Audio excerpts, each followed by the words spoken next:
he goes, here he goes. Landed in my helicopter. Boy, he's getting good. Wait, let me get off the helicopter. See, got my landed my helicopter. I'm in India right now. Landed it, but I got my U.S. passport. Hey, when you travel these days, you gotta have whatever you gotta have, you know. Hey, I lighted a new. Let me tell you what usually happens here. Sometimes you might see some incense wafting, you know, through the thing. That's what I call my video watermark, so people know it's. Don't worry about that part. Anyway, so usually on this side over here, I have progress number 7, you know, right? And on this side here, I have goodness. That's number 5 on this side over here. And but they both sort of down, you know, they're down there. So I decided to pull another one from over there. Receptivity. It's number 8. 8 is, let me put it this way. 7 is like spiritual number, whatever. You know. 5 is like a excessive number, you know, excess like that. I'm talking about numerology now. I'm talking about the way I learned from Lloyd Strayhorn, just saying, numbers and you. And this 8 is prosperity, right? So now I'm thinking, so I got 3 of them going. Oh, by the way, this is the U.S. day. I'm talking about U.S. kind of stuff. You know, every day is a different day. You know, tomorrow, Wednesday, I think this is Tuesday, isn't it? Yeah. Tomorrow is Wednesday. I talk about world stuff. On Thursday, I talk about audio drama. Let's hear for audio drama. It's my discipline. It's my passion. On Fridays, it's like a week wrap up, something like that. On Saturdays, it's whatever happens in my head. Sundays, we lately reading from Tagore, right? And I read this really great one from Tagore this last time. I really liked it. Who was it, number 22, was it? Or was it 11? No. I think it was number 11. No, not number 11. It was someplace in here. I really liked it. That's all I know. I really liked it. And then on Mondays, it's like me day. Talk about me. The center of the universe, or center of my universe. And then Tuesdays, we talk about U.S. kind of things. It's interesting. I pulled the receptivity bug. I pulled the 8. That's prosperity. Let me tell you something. This is it. Before I get to that, let me just say this. Well, I'm saying this. I'm just on the phone with my sister, right? Because, you know, we chat every once in a while, because, you know, it's like therapy for her. Well, therapy for me. And it's funny things. You know, we're old now, but you always learn something new. Now, I knew this, but I didn't know it. It wasn't in my consciousness. Let's put it that way. But my sisters, like me, we talk in, we don't talk just in sentences. We talk in paragraphs. You ask us a question, and then you're going like, oh, please, get to this. Just get us the cliff notes. Get to the chase, whatever it is like that. I'm trying to figure out why that is. And the funny thing is, when I'm on the phone with my sister, I actually just sit down and listen to her. When I'm talking to other people, I just keep on talking. Sorry about that. But what I realized, because my grandmother, because we was raised by my grandmother, you know, well, there were 7 of us. Don't worry about that. There's a bunch of the kids, right? But of course, we were on foster care. She took us out of foster care, a bunch of things, you know. And she really wouldn't give us. You know, that's back in the days, like the 50s and 60s, right? And that's when, you know, you get a whooping. You know what I mean? You know, I guess if you're in the country, you get a switch. If you're in the city, you gotta have a designated strap. And then if you're really cruel, you know, people have ironing cords. They be hitting whatever they got. I don't know what's wrong with them parents. But my grandmother, because of our circumstances, whatever. Plus, I got terribly in foster care. I got really physically, not sexually, but physically abused, and that's how we got out. It's a long story. Well, it's a short story.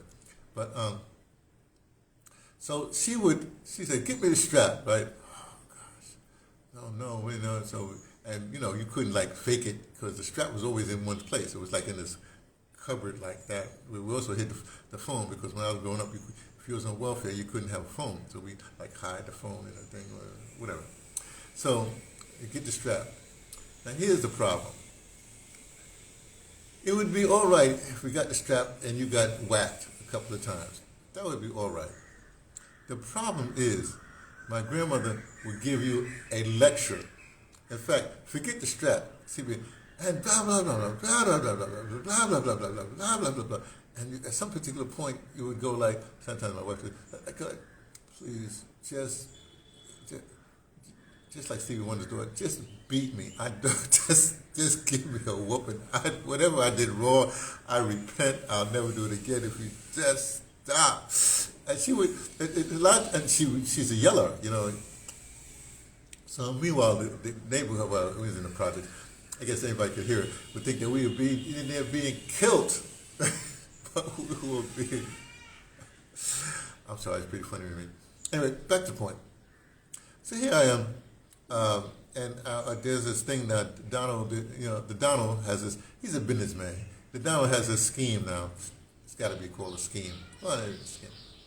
That where he wants to do is he wants to sell American citizenship for, I think, something like $5 million. You get a gold card. You should have named it or something. Why gold card, man? That's not the latest. The latest mineral on the planet you should get was thorium. Thorium. That's one of those rare earth things. You know what I mean?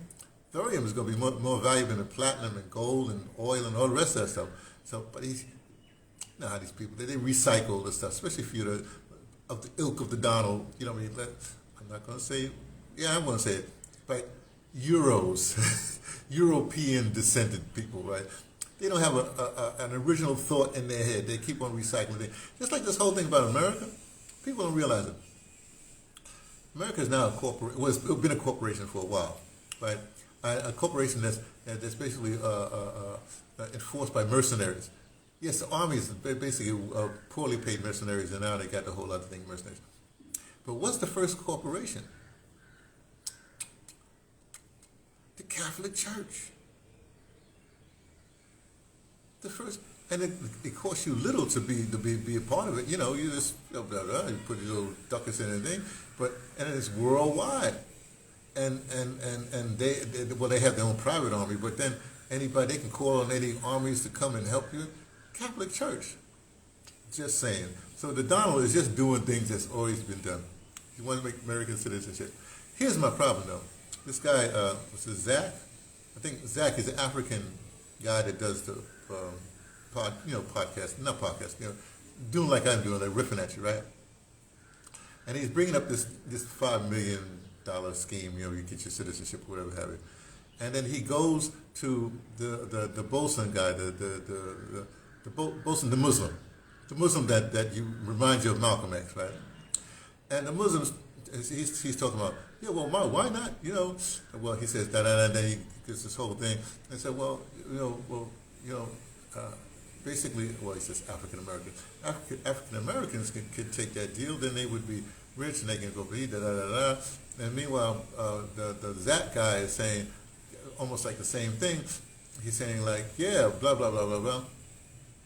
And I'm going like, this is getting annoying to me. I'm tired. Well, I've always been tired of people bringing up American Africans. That's we're Americans and we have an African mentality, but black people, black people of America, bring them up as like examples or whatever that you do. I'm gonna tell you why. Here's the thing. Let me tell you what happened. I was at WBAI every once in a while. WBAI at the radio station in New York, Pacifica Radio, blah blah blah.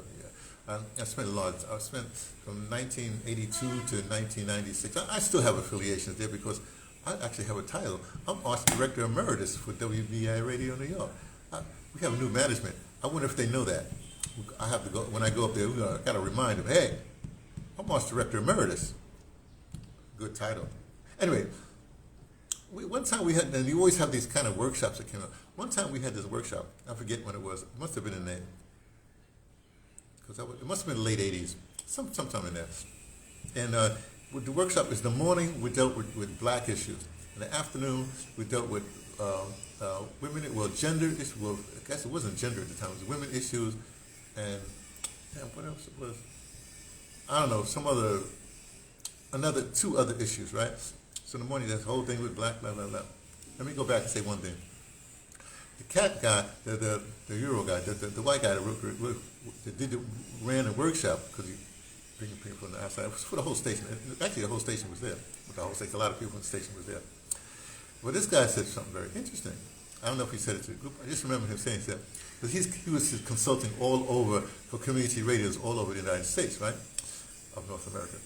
And he was, I think he said he was in Ohio one time, and they came in, there was this board. Say the board was, I'm just going to name a number, I forgot what he said. Say the board had 18 people, right, on the board, right, for the radio, for this community radio station. And their concern was like, well, how do we reach, you know, the minorities, you know, because that's our focus we have had. And he said to them, well, half of you have to resign because the board was white. He said, half of you got to resign. Well, I said majority white. Anyway, so right away I said, oh, this guy knows something. Because I don't judge a book by its melanin. You know, I judge a book by its mentality. That's why I'm an American African. I have an African mentality. We got a whole lot of people who are Americans or even African Americans, but their mentality, the African part, is just I don't know what it is. They don't want to say black, whatever. I'm always black. That's not the point. So I'm up there thinking. So we had the morning session was all talking about racial issues, whatever it is. Then the afternoon started, and then we have going on for a while. I think it was like gay issues or something like whatever they had, but it was like whatever. At some particular point, I won't say halfway through, but maybe a third of the way through. This happens to me all the time. I had this thought, and I said, "Excuse me." No, it must have been 3/4 of the way through. I said, "Excuse me, you know, I hear everybody talking, and we're always saying like black people, just like black people, you know, just like black people." I said, now it seems to me, I don't say it seems to me, I'm paraphrasing now, I'm making it sound more like I know what I'm talking about. I said, wouldn't it be better if we solve the racial issue, since it's a house of cards, solve the racial issue first, and everything else will follow behind? I don't remember the response, but that's what I'm saying. Everybody keeps on bringing up black people this and black people, but they want to be, they got the answer, they got this, whatever have you. But the thing is, look, black people, American Africans, been through the whole, you know, kidnapped, enslaved, but the whole thing, you know, red line, all that stuff, right? Remember, we are what I call the tip of the spear. Spear or seer, however you want to say it. Seer or spear. Like we ain't going no place. We got blood in the soil. We got blood in the soil before it was a soil, before it was a country. Now I'm sorry, I have to go off one more time. Look, you can be indigenous to a country when the country is born and you're there and you're indigenous to that country. But to be autochthonous to that landmass, that means that you're autochthonous to that landmass is a geological term, right? So most African Americans, like for instance, on my maternal side, my paternal side, I have Gullah Geechee and Mohawk Indian, right? So that means that, they were there before. The point is, I'm both autochthonous through the Mohawk Indians and indigenous when the country was formed and all through the Master Nations, right? Now, if you come after a certain time, then you know you can't count yourself as indigenous. Not when the country is already formed. You can only be immigrant or whatever you are, right? Don't get me wrong. There's times, you know, we'll parse that another time. But my point really is this: I am sick and tired of people trying to say like black people or black people, or maybe using black people as the example. We got mouths, we got brains. We got melanin, and we know what we want. And no, we ain't buying going some sort of economic system to buy your way someplace else to give up your heritage, to give up your autochthony, to give up your indigenousness. Just because some businessman comes along and say you can do this, and not even give you, you know what I'm saying. So that's what my thought is for today. Leave black people alone. And when I say black people, I'm not talking about the Negropeans, and well, that's a mentality too. I'm talking about the black people who got the mentality to understand that it's not about money, it's not about whatever they say it's about. It's about what it's about it's in your, oh, shall I quote Kendrick Lamar, not quote him, but use it. It's in our DNA. We ain't going to darn place. If anything, give us our reparations, and we'll still stay here, but we'll have a villa here and a thing, and help some people over there, help a goat herder over there. Whatever we'll do. But this is us, and you ain't going to just throw us away or entice us with trinkets that gold quarters. A trinket, just like that, the 24, well, I don't get that's a whole other thing. A trinket say, hey, if you take this, and give us that isn't an even trade. No. I said no. Okay, I'm sorry. Let me not get emotional because this is an intellectual conversation. All right, I'll check y'all later. Be well.